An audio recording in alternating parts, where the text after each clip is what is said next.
Hello guys, നമ്മൾ ഇന്ന് പഠിക്കാൻ പോകുന്നത് എന്താണെന്ന് അറിയാവോ? Nature of bond linking monomers in A polymer. ഒരു പോളിമർ എന്ന് പറഞ്ഞിട്ടുണ്ടെങ്കിൽ നമുക്കറിയാം അത് ഉണ്ടാക്കിയിരിക്കുന്നത് എന്തുകൊണ്ടാണ്? മോണോമർ യൂണിറ്റിനെ കൊണ്ടാണ് ഉണ്ടാക്കിയിരിക്കുന്നത്. അപ്പം ഈ മോണോമർ യൂണിറ്റിന്റെ ഇടയിൽ കാണപ്പെടുന്ന ബോണ്ട് ഏത് ടൈപ്പ് ആണ്?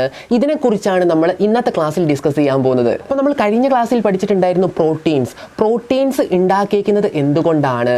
അമിനോ ആസിഡുകൾ കൊണ്ടാണ് പ്രോട്ടീൻ ഉണ്ടാക്കിയിരിക്കുന്നത്. അപ്പം ഈ അമിനോ ആസിഡിൽ ആദ്യത്തെ അമിനോ ആസിഡിനെ നമ്മൾ എന്താ വിളിക്കുക? N terminal amino acid. എന്താ വിളിക്കുക? We will call that N terminal amino acid. N terminal amino acid. അപ്പം ആദ്യത്തെ അമിനോ ആസിഡിനെയാണ് നമ്മൾ എന്ത് വിളിക്കുന്നത്? എൻ ടെർമിനൽ അമിനോ ആസിഡ് എന്ന് വിളിക്കുന്നത്. അതുപോലെ അവസാനത്തെ അമിനോ ആസിഡിനെ നമ്മൾ എന്താ വിളിക്കുക? We will call that C terminal amino acid. അല്ലെ, സി ടെർമിനൽ അമിനോ ആസിഡ് എന്നാണ് നമ്മൾ അവസാനത്തെ അമിനോ ആസിഡിനെ നമ്മൾ വിളിക്കുന്നത്. അപ്പോൾ ഈ അമിനോ ആസിഡുകൾ പരസ്പരം ഏത് രീതിയിലുള്ള ബോണ്ട് വഴിയാണ് അവിടെ അറ്റാച്ച് ചെയ്യപ്പെട്ടേക്കുന്നത്? നമുക്കറിയാം, പെപ്റ്റൈഡ് ബോണ്ട്. അല്ലെ, ഏത് ടൈപ്പാണ്? പെപ്റ്റൈഡ് ബോണ്ട് വഴിയാണ് എന്ത് ചെയ്യപ്പെട്ടേക്കുന്നത്? രണ്ട് അമിനോ ആസിഡുകൾ പരസ്പരം ലിങ്ക് ചെയ്യപ്പെട്ടേക്കുന്നത്. പ്രോട്ടീനെ വിളിക്കുന്ന പേരെന്താണ്? പോളിപെപ്റ്റൈഡ്. പോളിപെപ്റ്റൈഡ് എന്ന് പറയുന്നത് എന്താണ്? ഒന്നിൽ കൂടുതൽ പെപ്റ്റൈഡ് ബോണ്ട് കൊണ്ടുണ്ടാക്കിയേക്കുന്ന വലിയ കോമ്പൗണ്ടിനെയാണ് നമ്മൾ എന്ത് വിളിക്കുക? പോളിപെപ്റ്റൈഡ് എന്ന് വിളിക്കുന്നത്. സോ ആരാണ് പോളിപെപ്റ്റൈഡ്? പ്രോട്ടീൻസ്. കാരണം അവരുടെ മോണോമർ ആയിട്ടുള്ള അമിനോ ആസിഡുകൾ പരസ്പരം ലിങ്ക് ചെയ്യപ്പെട്ടേക്കുന്നത് ഏത് ബോണ്ട് വഴിയാണ്? പെപ്റ്റൈഡ് ബോണ്ട് വഴിയാണ്.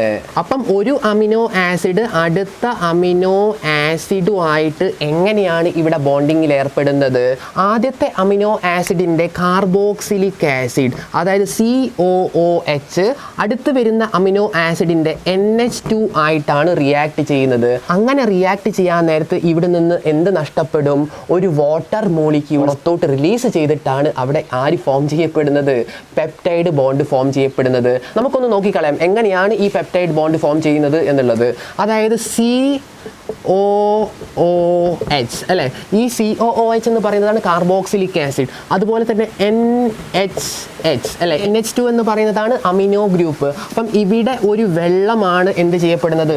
പുറത്തോട്ട് ലിബറേറ്റ് ചെയ്യപ്പെടുന്നത്. അങ്ങനെ വെള്ളം പോയി കഴിയുമ്പം ഇവിടെ എന്ത് സംഭവിക്കും? ഈ കാർബണും ഈ നൈട്രജനും തമ്മിൽ ബോണ്ടിങ് ഫോം ചെയ്യും. അങ്ങനെ എന്ത് ഫോം ചെയ്യും? C+ONH എന്ന് പറയുന്ന ബോണ്ട് ഫോം ചെയ്യും. ഇതാണ് പെപ്റ്റൈഡ് ബോണ്ട് എന്ന് പറയുന്നത്. അതായത് ആദ്യത്തെ അമിനോ ആസിഡിൻ്റെ കാർബോക്സിൽ ഗ്രൂപ്പും രണ്ടാമത്തെ അമിനോ ആസിഡിൻ്റെ അമിനോ ഗ്രൂപ്പും തമ്മിലാണ് ഇവിടെ എന്ത് ചെയ്യുന്നത്? റിയാക്ട് ചെയ്തിട്ട് വാട്ടർ മോളിക്യൂൾ പുറത്തോട്ട് ലിബറേറ്റ് ചെയ്യും. അല്ലെ, ഒരു വാട്ടർ മോളിക്യൂളാണ് ഇവിടെ പുറത്തോട്ട് ലിബറേറ്റ് ചെയ്യുന്നത്. അങ്ങനെ ലിബറേറ്റ് ചെയ്തതിന് ശേഷം ഈ കാർബണും ഈ നൈട്രജനും തമ്മിൽ ബോണ്ടിങ്ങിൽ ഏർപ്പെട്ടിട്ട് ഇവിടെ C+ONH ഫോം ചെയ്യും. അല്ലെ, ഇതാണ് നമ്മുടെ പെപ്റ്റൈഡ് ബോണ്ട് എന്ന് പറയുന്നത്. അപ്പം ഈ കാര്യം മനസ്സിലായല്ലോ. ഇനി അടുത്തത് നോക്കാം. അപ്പം നിങ്ങളിവിടെ കണ്ട ഒരു കാര്യമെന്ന് പറയുന്നത് വെള്ളം എന്ത് ചെയ്യാണ്? പുറത്തോട്ട് ലിബറേറ്റ് ചെയ്യാണ്. അല്ലെ, വെള്ളം പുറത്തോട്ട് ലിബറേറ്റ് ചെയ്തിട്ടാണ് ഇവിടെ എന്ത് സംഭവിച്ചത്? പെപ്റ്റൈഡ് ബോണ്ട് ഫോം ചെയ്തത്. അപ്പം വെള്ളം പുറത്തോട്ട് ലിബറേറ്റ് ചെയ്യുന്ന പ്രോസസ്സിനെയാണ് നമ്മൾ ഡീഹൈഡ്രേഷൻ എന്ന് പറയുന്നത്. അപ്പോൾ ഡീഹൈഡ്രേഷൻ നടന്നിട്ടാണ് ഇവിടെ പെപ്റ്റൈഡ് ബോണ്ട് ഫോം ചെയ്യുന്നത്. ഇതുപോലെ തന്നെയാണ് പോളിസാക്കറൈഡിൻ്റെ കേസിലും. നമുക്കറിയാം എങ്ങനെയാണ് പോളിസാക്കറൈഡുകൾ ഫോം ചെയ്യുന്നത്. പോളിസാക്കറൈഡ് എന്ന് പറയുന്നത് കാർബോഹൈഡ്രേറ്റ് എന്ന് പറയുന്ന വിഭാഗത്തിൽ വരുന്ന ആൾക്കാരാണ്. അവിടുത്തെ മോണോമർ എന്ന് പറയുന്നത് മോണോസാക്കറൈഡ്സ് ആണ്.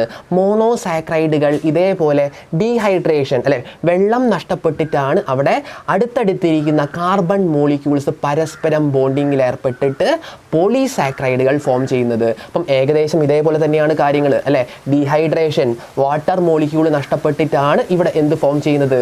പോളിസാക്കറൈഡുകൾ ഫോം ചെയ്യുന്നത്. മനസ്സിലായല്ലോ? അപ്പം ഇവിടെ ഉണ്ടാവുന്ന ബോണ്ട്, അതായത് നമ്മുടെ പോളിസാക്കറൈഡുകളിൽ മോണോസാക്കറൈഡുകളുടെ ഇടയിൽ ഉണ്ടാവുന്ന ബോണ്ടിനെ നമ്മൾ എന്താ വിളിക്കുക? ഗ്ലൈക്കോസിഡിക് ബോണ്ട് എന്നാണ് വിളിക്കുക. എന്താ വിളിക്കുക? Glycosidic bond. ഗ്ലൈക്കോസിഡിക് ബോണ്ട് എങ്ങനെയാണ് ഫോം ചെയ്യുന്നത്? ഇതേപോലെ തന്നെ ഡീഹൈഡ്രേഷൻ വഴിയാണ് ഫോം ചെയ്യുന്നത്. അപ്പം നമ്മളിപ്പം പ്രോട്ടീനെ കുറിച്ചും അതുപോലെ തന്നെ കാർബോഹൈഡ്രേറ്റിനെയും കുറിച്ച് പഠിച്ചു. ഇനി നമ്മൾ പഠിക്കാൻ പോകുന്നത് ന്യൂക്ലിക് ആസിഡിൻ്റെ കേസ് എങ്ങനെയാണ്. നമുക്കറിയാം, ന്യൂക്ലിക് ആസിഡ് എന്ന് പറയുമ്പം അവിടെ 3 ആൾക്കാരുണ്ടായിരുന്നു, അല്ലെങ്കിൽ 3 കോമ്പണൻസ് ആയിരുന്നു അതിന് ഉണ്ടായിരുന്നത്. ഏതൊക്കെയാണത്? Sugar, phosphate, nitrogen base. ഈ 3 കാര്യങ്ങൾ കൂടി ചേർന്നിട്ടാണ് ഒരു ന്യൂക്ലിയോടൈഡ് ഫോം ചെയ്തത്. കറക്റ്റ് അല്ലേ? അപ്പം ഇവിടെ നമുക്കറിയാം ഒരു ഷുഗർ അതുപോലെ തന്നെ ഫോസ്ഫേറ്റ് ഗ്രൂപ്പ് എങ്ങനെയാണ് ബോണ്ട് ചെയ്യപ്പെടുന്നത്. അവരുടെ ഇടയിലുള്ള ബോണ്ടിനെ നമ്മൾ എന്താ വിളിക്കുക? We will call this bond ester bond. എന്താ നമ്മൾ വിളിക്കുക? Ester bond. അപ്പം എസ്റ്റർ ബോണ്ട് ഇവിടെ ആർക്കിടയിലാണ് ഫോം ചെയ്യുന്നത്? നമുക്കറിയാം ഒരു മോണോസാക്രൈഡ് അല്ലെ, മോണോസാക്രൈഡ് എന്ന് പറയുന്നത് എന്താണ്? ഷുഗർ ആണ് മോണോസാക്രൈഡ് എന്ന് പറയുന്നത്. അപ്പം ഈ ഷുഗറിൻ്റെയും അതുപോലെ തന്നെ ഫോസ്ഫേറ്റ് ഗ്രൂപ്പ് അല്ലെ, ഫോസ്ഫേറ്റ് ഗ്രൂപ്പിൻ്റെയും ഇടയിലായിട്ടാണ് ഇവിടെ എന്ത് ഫോം ചെയ്യുന്നത്? നമ്മുടെ എസ്റ്റർ ബോണ്ട് ഫോം ചെയ്യുന്നത്. അപ്പോൾ ഇന്നടുത്ത ക്ലാസ് എല്ലാവർക്കും ഇഷ്ടപ്പെട്ടെന്ന് ഞാൻ വിശ്വസിക്കുന്നു. എന്തെങ്കിലും ഡൗട്ട് നിങ്ങൾക്കുണ്ടെങ്കിൽ തീർച്ചയായിട്ടും കമൻറ്റ് ചെയ്യുക. അടുത്ത ക്ലാസ് നമുക്ക് വീണ്ടും കാണാം.